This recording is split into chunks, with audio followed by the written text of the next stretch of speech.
keluar, keluar sih, keluar, keluar, keluar semua, keluar. Kalau putih nomor itu nomor 2 Allah Akbar, Bismillahirrahmanirrahim.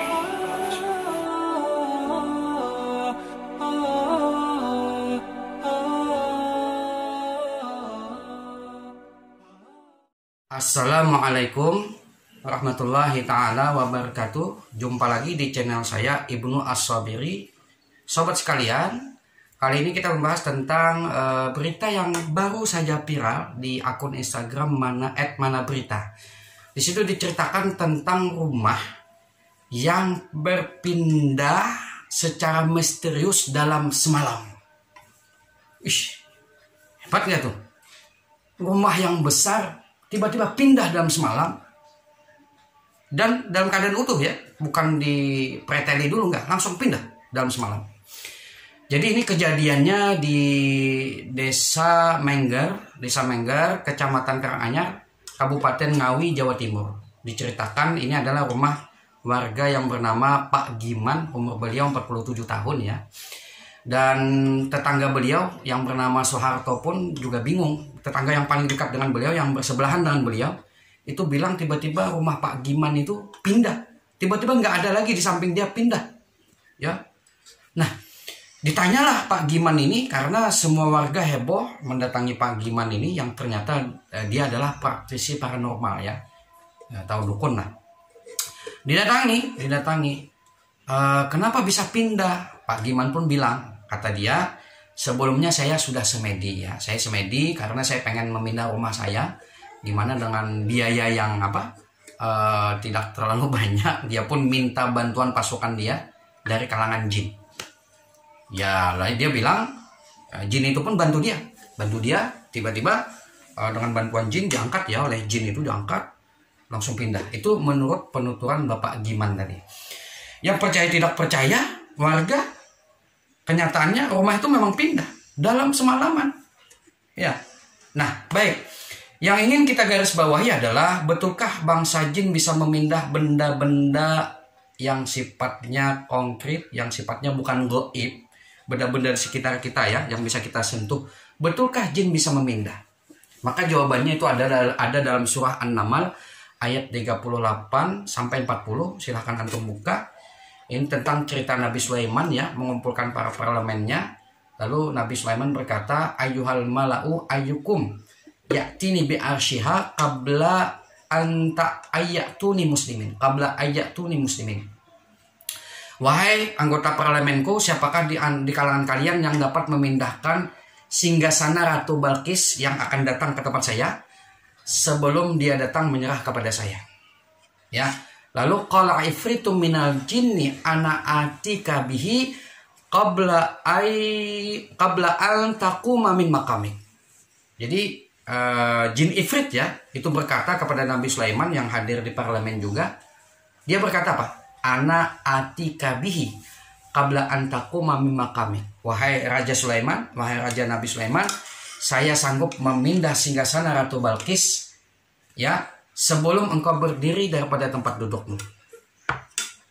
Nah, baik. Berdasarkan itu, berarti jin ya bisa memindah benda-benda yang umumnya kita sentuh. Jin bisa, tapi jin yang dari kalangan penyihir ya, kalangan jin yang stratanya di atas ya daripada jin-jin yang biasa. Nah, mengenai hal ini kita jangan takjub ya. Kalau terjadi seperti kasus Bapak Giman tadi, cerita Bapak Giman tadi, kita jangan takjub dengan jin. Jangan. Hebat, jin bisa mindah. Jangan. Itu adalah tipu daya dia supaya kita ini kagum dengan dia. Jangan ada kekaguman di hati kita dengan jin sama sekali. Karena jin tidak akan bisa melebihi manusia. Itu sudah fitrahnya. Ya. Itu sudah fitrahnya. Terbukti surah An-Naml tadi dilanjutkan. Mesti kita lanjutkan ya. Ketika Ifrit berkata, saya bisa memindah singgasana Ratu Balkis, wahai Sulaiman, sebelum engkau berdiri daripada tempat dudukmu. Tiba-tiba ada golongan manusia, ya, dia adalah kakifnya Nabi Sulaiman. Dia berkata, qala alladzi 'indahu ilmun minal kitab ana atika bihi qabla ayyartadda ilaika tarfuk. Ini lebih hebat lagi. Jadi berkata seseorang dari kalangan manusia, dalam firman Allah tadi, berkata seseorang dari kalangan manusia, kata Allah, alladzi indahu ilmun minal kitab. Ya, dia bangsa manusia yang punya ilmu dari kitab-kitab terdahulu, yaitu kitab Taurat dan Zabur. Dia orang soleh. Ana atika, dia bilang, saya akan mendatangkan, ya, bihi dengan singgasana Ratu Balqis tadi, qabla ayyar tadda ilai katarfuk, sebelum matamu wahai Raja Nabi Sulaiman itu kembali. Artinya ketika kejipan mata ini sebelum kembali ke asalnya. Dalam artian seperti ini, sekejap mata. Jadi ketika Nabi Sulaiman mengejapkan mata, langsung dibuka matanya, itu langsung datang. Ya, artinya dia lebih hebat daripada jin ifrit. Kalau jin ifrit prosesnya sekedar Nabi Sulaiman berdiri, tapi hamba Allah yang soleh ini sekejap mata. Begini, langsung muncul. Begini, langsung muncul. Luar biasa. Nah, jadi tetap ya, yang hebat itu adalah hamba-hamba Allah yang soleh, kekasih-kekasih Allah, para aulia Allah. Jadi jangan sampai kita kagum dengan jin. Mengenai siapa orang yang soleh itu, ya disebutkan bahwasanya dalam tafsir Ibnu Katsir, silahkan buka di situ. Ibnu Abbas berkata bahwasanya orang soleh yang dimaksud dalam surah An-Naml itu adalah Asif bin Barkhiyah. Dia adalah Asif ini adalah sekretarisnya Nabi Sulaiman. Bahkan dia ada hubungan kerabat juga dengan Nabi Sulaiman. Dia dikasih jabatan oleh Nabi Sulaiman tukang catat, tukang tulis. Nah, Asif ini ada cerita yang menarik ya di dalam riwayat itu, bahwasanya Asif ini dulunya ahli maksiat. Dia ahli maksiat, semua maksiat dia kerjain. Mabuk, main perempuan dan lain sebagainya dia kerjain. Padahal dia ada hubungan kerabat dengan Nabi Sulaiman. Lalu Allah menegur Asif lewat Nabi Sulaiman. Allah pun berfirman kepada Nabi Sulaiman, ya, berkata-kata kepada Nabi Sulaiman bahwasanya katakan kepada keluargamu yang bernama Asif itu, dia agar menghentikan, ya, agar dia menghentikan perbuatan maksiatnya itu, agar menghentikan perbuatan maksiatnya tersebut. Kalau tidak, maka kata Allah, aku akan berikan azab kepada dia seketika juga. Lalu Nabi Sulaiman pun menyampaikan kepada Asif agar bertobat, dan dia sampaikan bahwasanya Allah mengancam dia, kalau tidak tobat dia akan kena siksa seketika itu juga. Maka Asif pun menangis mendengar perkataan Allah Ta'ala tadi melalui Nabi Sulaiman. Dia langsung bertobat, dia berkata kepada Allah. Jadi ada doa taubatnya Asif ini cukup unik ya. Dia berkata begini, ya Allah, engkau adalah engkau, aku adalah aku. Dia berkata seperti itu. Ya Allah, engkau adalah engkau, aku adalah aku. Artinya apa? Ya Allah, engkau adalah engkau. Maksudnya engkau adalah seorang Tuhan. Dan tidak akan berubah, engkau Tuhan. Yang namanya Tuhan itu Maha Pengampun. Dan aku adalah aku maksud Asif, aku adalah hamba. Yang namanya hamba bisa berbuat dosa. Ya. Nah, lalu layaknya hamba yang berbuat dosa itu adalah sesuatu yang lumrah terjadi kepada hambanya, tapi mesti kau ketahui ya Allah, sesungguhnya saya tidak ingin berbuat dosa, tapi saya tidak ada kekuasaan apapun, tiba-tiba saya tergelincir berbuat dosa. Maka engkau Tuhan, sebagai Tuhan, terima tobat saya dan beri saya kekuatan untuk menghindari maksiat dan memperbuat taat. Ya, memang rata-rata orang yang berbuat maksiat itu ya, dia pun di hatinya asal ada iman. Ketika dia berbuat maksiat, hatinya itu seperti sedih, ya Allah, sebetulnya saya tidak pengen berbuat maksiat ini, ya Allah. Ya, masih ada cinta di hati kita sebetulnya dengan Allah meskipun berbuat maksiat. Orang beriman itu seperti itu. Seperti Asif tadi gambarannya. Jadi dia merayu Allah seperti itu. Jadi singkat cerita, Asif pun diterima tobatnya oleh Allah dan dia menjadi hamba Allah yang soleh yang luar biasa. Ya, dan dia dikasih Al-Ismul A'zam. Al-Ismul A'zam adalah nama Allah yang dari Asmaul Husna itu ya. Yang apabila kita sebutkan salah satunya Al-Ismul A'zam itu, maka Allah akan kabulkan doa seseorang itu seketika. Makanya berbeda pendapat para ulama, Ismul A'zam yang digunakan Asif untuk berdoa kepada Allah sehingga langsung kabul itu apa sih? itu Imam Mujahid mengatakan bahwasanya yang dikatakan asif adalah ya dzal jalali wal ikram. Jadi ya dzal jalali wal ikram. Kemudian Imam Az-Zuhri mengatakan yang dikatakan asif itu adalah ya ilahana wa ilaha kulli syai ilaha wahida la ilaha illa anta i'tini bi arsyiha. Ada yang mengatakan Imam Zuhri itu adalah doa, ya. Kalau Imam Mujahid mengatakan ya dzal jalal wal ikram, ya dzal jalal wal ikram. Jadi ini pendapat yang terbanyak adalah pendapat Imam Mujahid bahwa Ismul A'zam yang digunakan oleh Asif bin Barkhiyah untuk memindahkan singgasananya Ratu Balkis adalah tadi Ismul A'zam ya dzal jalal wal ikram. Makanya ya dzal jalal wal ikram ini sering dibaca ya ketika orang berdoa, di antaranya zikir munajat. Ya dzal jalali wal ikram amitna ala dinil Islam. Itu kan menggunakan ya dzal jalali wal ikram amitna ala dinil Islam dalam zikir munajat.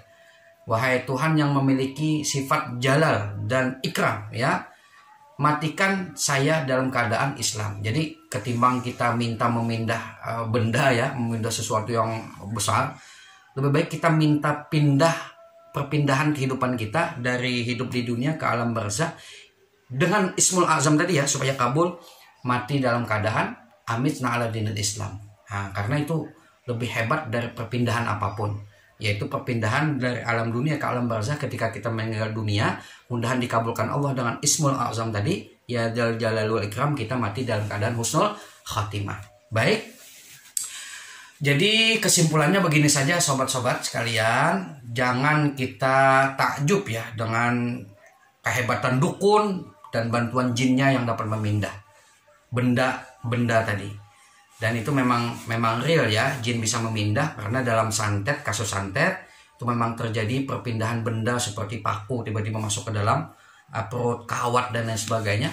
Bahkan saya pernah menangani kasus seseorang yang disantet lewat kue online, ya, seorang disantet dengan lewat kue online itu sampai mengeluarkan, ketika diruqyah dia efeknya mengeluarkan ular berlendir, ya. Kemudian ada juga kasus juga ini kue online juga, sihir lewat kue online. Nanti insya Allah saya ceritakan selengkapnya lewat video saya bertajuk tentang ruqyah, ya. Itu salah satu pasien saya juga ketika diruqyah itu sempat mengeluarkan lipas. Lipas itu bahasa Banjar, kalau bahasa Indonesianya kecoa, mengeluarkan kecoa. Jadi mereka bisa memindah, ya, memindah benda, memindah binatang masuk ke tubuh. Jadi kita jangan takut, ya, karena kekuasaan Allah lebih hebat daripada kekuasaan makhluknya di antara jin-jin tadi dan para dukun tadi. Terbukti, ya, ketika tawaran jin Ifrit dengan tawaran Asif bin Barkhiyah kepada Nabi Sulaiman, ternyata hamba yang soleh yang bernama Asif bin Barkhiyah lebih hebat karena dia sekejap mata bisa memindah, karena dia langsung minta Allah, bukan perantara jin, ya, dengan Al-Ismul A'zam yang Allah kasih ilham kepada dia. Nah, jadi para wali Allah Ta'ala ini memang real, nyata adanya. Mereka diberi Allah karomah seperti itu, lebih hebat daripada jin, ya, bahkan jin tunduk dengan mereka. Ini pernah ada cerita disebutkan tahun 1772 Masehi, Datuk Kelampayan, yaitu ulama kami di kota Banjar, Syekh Muhammad Arsyad bin Abdul Al-Kalampayan Al-Banjari, sepulang beliau dari Tanah Suci Mekah. Jadi beliau tahun 1772 Masehi itu mampir, sepulang dari kota Mekah, ya, kota Suci Mekah, beliau mampir ke salah satu sahabat beliau, seorang ulama besar juga, Syekh Abdurrahman Misri. Syekh Abdurrahman Misri ini berada di Jakarta, Betawi. Nah, ketika Syekh Arsyad Al-Banjari mampir ke Betawi, beliau sempat mendatangi beberapa masjid. Di antaranya adalah, kalau disebutkan dalam sejarah itu ada 3 masjid, ya. Pertama adalah Masjid Kampung Sawah Lio, ya, itu di Jakarta. Dan juga Masjid Luar Batang. Kemudian Masjid Pekojan, ya, Masjid Pekojan. Nah, 3 masjid ini didatangi oleh Syekh Arsyad Al-Banjari dan ternyata beliau cek masjid ini salah kiblat. Orang pun heboh kan dikatakan salah kiblat, dan dibuktikan oleh Datuk Kelampayan dengan karomah beliau yang Allah kasih. Beliau buka jubah beliau, tiba-tiba di situ terpapar semacam kayak proyektor, ya. Kalau sekarang live, ya, live langsung tembus ke Mekah. Langsung orang langsung lihat Mekah, langsung lihat Ka'bah di jubahnya Datuk Kelampaian live. Dan saat itu nggak ada televisi teman-teman. Ini kehebatan Datuk Kelampaian. Kata Datuk Kelampaian, perhatikan ini Ka'bah. Nah, kiblat kalian mana? Kesana kan? Berarti salah kata Datuk Kelampaian. Nah, warga sekitar pun minta solusinya. Kalau salah gimana? Kata beliau, nggak apa-apa, tenang, saya akan, karena saya yang mengatakan salah, saya akan betulkan. Yang hebatnya teman-teman, nah ini kita jangan kagum dengan jin tadi ya, karena hamba Allah yang soleh lebih hebat, seperti Asif tadi, dan juga wali Allah Ta'ala bernama Datuk Kelampaian, yang bernama Syekh Muhammad Arsyad bin Abdul Kelampaian Al-Banjari ini. Beliau langsung keluar masjid, beliau sentuh dinding masjid, lalu beliau putar ya supaya tepat mengarah kiblat. Luar biasa, tanpa retak sedikit pun. Masjid itu langsung terpindah ke arah kiblat yang sebenarnya. 3 masjid teman-teman. Dan ini diriwayatkan mutawatir karena yang melihat banyak. Banyak, cerita ini bukan cerita dongeng, enggak. Ini ceritanya mutawatir ya, mutawatir. Ini diceritakan dalam sejarah. Bahkan gubernur Hindia Belanda yang saat itu bernama Petrus Albertus ya. Petrus Albertus ini adalah gubernur Belanda yang berkuasa sekitar tahun 1761 sampai 1775 Masehi. Jadi sekitar 3 tahun sebelum dia selesai berkuasa, artinya dia menemui kejadian ini kan, karena kejadian ini tahun 1772 Masehi, sedangkan Petrus ini tahun 1775 Masehi dia berhenti jabatannya. Jadi kehebohan ini terdengar oleh Petrus ya, gubernur Hindia Belanda saat itu. Dipanggillah Syekh Muhammad Arsyad, dipanggil beliau. Ini saya dengar, kata Petrus, saya dengar bahwasanya kamu mengatakan masjid di Hindia Belanda ini, tepatnya di beberapa kampung yang engkau katakan salah kiblatnya. Ya, karena kan pemerintah Hindia Belanda juga melindungi tempat-tempat ibadah ya, tempat-tempat ibadah, karena waktu itu di bawah pemerintahan Belanda. Maka kata Datuk Kelampaian, ya memang salah kiblatnya, karena dalam keyakinan kami agama Islam bila kiblatnya itu salah maka sholat tidak sah, kata Datuk Kelampaian. Apa pembuktianmu itu tidak sah, kata Petrus. Datuk Kelampaian pun menunjukkan pembuktiannya. Petrus ini menunggu karomah yang ditunjukkan Datuk Kelampaian kepada warga sekitar. Petrus menunggu itu, tapi tidak. Datuk Kelampaian justru menghadapi sejenis orang Belanda ini, sejenis Petrus ini, dia orang ilmiah, maka Datuk Kelampaian pun menghadapinya dengan cara ilmiah. Datuk Kelampaian mengeluarkan peta, lalu beliau hamparkan peta itu di depan Petrus, dan juga bersama di situ ada pendeta juga, dan juga para pejabat-pejabat Belanda yang lainnya. Itu dihamparkan oleh Datuk Kelampaian peta, letak geografisnya dijelaskan beliau, titik mata anginnya dan lain sebagainya. Secara jelas Datuk Kelampaian hebat dalam masalah ilmu geografis tadi. Geografi deh, Masya Allah. Dan pemerintah Belanda saat itu pun mengakui, ya memang betul, memang betul salah kiblatnya. Jadi beliau melawannya dengan ilmu pengetahuan juga, dengan ilmu sains juga di depan Belanda tadi, pemerintah Belanda tadi. Jadi singkat cerita begini teman-temannya, tentang berita viral di Instagram Mana Berita tadi, kalian jangan kagum dengan dukun dan jinnya ya, yang bisa memilah, jangan. Karena kalau kita ada rasa takjub, rasa kagum dengan dukun, nah ini sudah bermasalah iman kita. Karena hamba Allah yang soleh lebih hebat, karena mereka kekasih Allah. Dan jangan takut dengan para jin dan dukun itu, ya sehebat apapun mereka memindah benda, akan hancur dengan ayat Allah, karena mukjizat yang ditinggalkan oleh Nabi Muhammad yang kekal itu adalah Al-Quran, sehingga umatnya bisa menggunakan mukjizat itu. Siapapun asal bisa baca Quran, gunakan saja ayat-ayat tadi, maka semua sihir jin sebesar apapun tunduk. Nah, saya sudah berpengalaman alhamdulillah menyaksikan kekuasaan Allah lewat ayat Al-Quran, karena saya praktisi ruqyah.